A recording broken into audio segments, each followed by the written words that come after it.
Hey everyone, this is Tom Ballard, the groundwater guy, and there's been a lot of talk lately about PFAS, which is short for per and polyfluoroalkyl substances. And basically, everywhere we look, they seem to show up. And so they are a serious contaminant that is getting everybody's attention lately. One of the things we don't really hear about, though, is how they impact agriculture.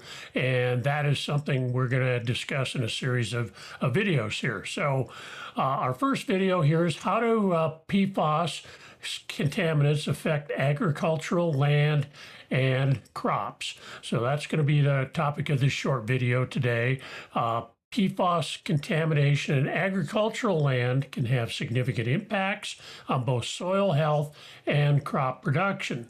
These are what you call the forever chemicals. They're persistent, mobile, and can accumulate in soils, crops, and even livestock, leading to a range of environmental and health concerns.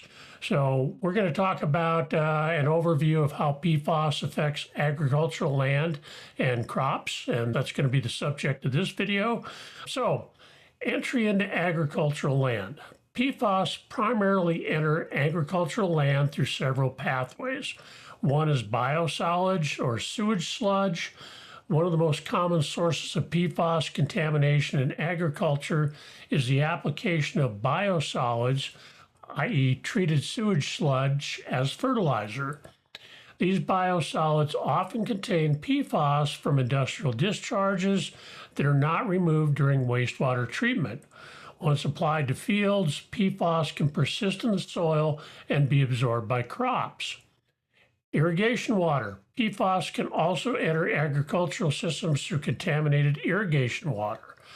This may occur if the water source is polluted by industrial discharges, firefighting foams, or runoff from contaminated sites.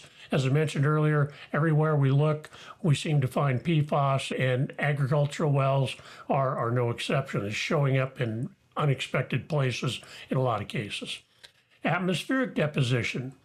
PFAS can be deposited into agricultural land from the atmosphere, particularly in areas near industrial facilities that produce or use these chemicals. So number 2 is impact on soil health.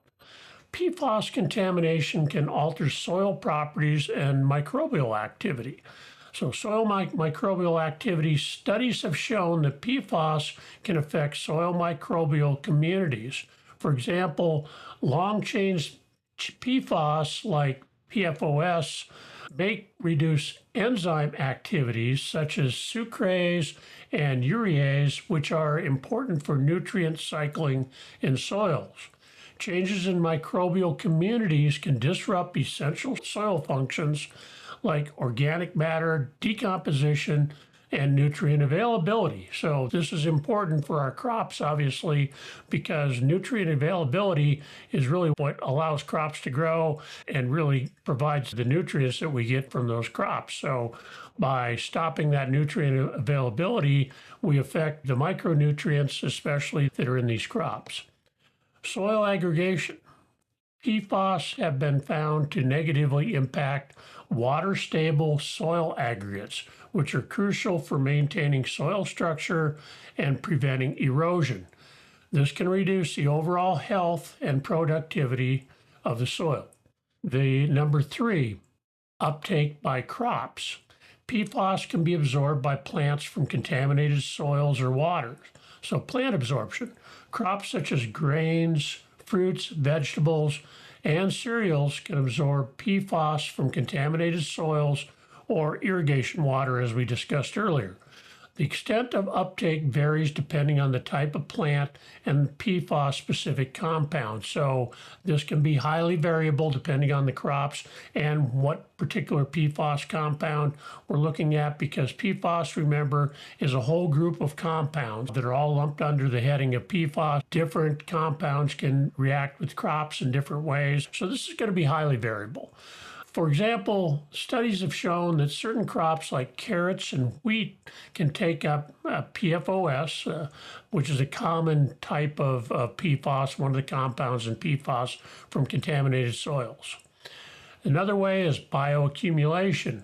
Once absorbed by plants, PFAS can accumulate in edible parts of crops, posing a risk to human health when these crops are consumed. The accumulation is influenced by factors such as the type of crop, soil conditions, and the specific PFAS compounds present, as we mentioned earlier. Number 4, impact on livestock. PFAS contamination also affects livestock through feed crops. So, contaminated feed, crops grown on PFAS contaminated land, may be used as feed for livestock. This has led to cases where dairy cows and other farm animals have accumulated high levels of PFAS in their bodies, resulting in contaminated milk and meat products. So you can start to see how this has this chain effect where the PFAS in the soil ends up in the crops. Now it's ending up in the livestock. And so this is why it starts to show up everywhere we see. Livestock health. In severe cases, farmers have had to euthanize livestock due to high levels of PFAS contamination in farm products such as milk and beef. So that's a serious condition there. Economic environmental consequences. The presence of PFAS on agricultural land has led to significant economic losses for farmers, such as crop contamination. Farmers may be forced to halt production or destroy crops, as we mentioned, if they are found to be contaminated with unsafe levels of PFAS. This has been particularly devastating for dairy farmers who rely on clean feed and water for milk production. Soil remediation challenges. Once soils are contaminated with PFAS, it's extremely difficult to remove these chemicals due to their persistence and the fact that we are in the early stages of really looking at remediation of PFAS. I think there's a lot of advances to come yet as we study these things, but we're still in the early stages. And right now, that all the techniques that are available are difficult to use, or expensive, or impractical in a lot of cases. So that's important to remember here. Technology may advance us in that regard, but we're still looking forward to that. As a result, some farmland may become unsuitable for agriculture without costly remediation efforts. In conclusion, PFAS contamination poses serious risks to agricultural systems by affecting soil health, crop safety, and livestock productivity. The chemical's persistence in the environment means that once they enter agricultural land via biosolids, irrigation water, or atmospheric deposition, they can remain for long periods, accumulating in soils and animals. This not only threatens food safety, but also imposes significant economic burdens on farmers who may lose their livelihoods due to contamination issues. So this is part 1 of our series here. We will do some other series on PFAS and agriculture and look at some of the other issues that we touched on here. But in the meantime, if you're interested in learning more or learning about the groundwater industry or water utility industry, please contact me through my website at www.sehydrogeology.com. Thank you.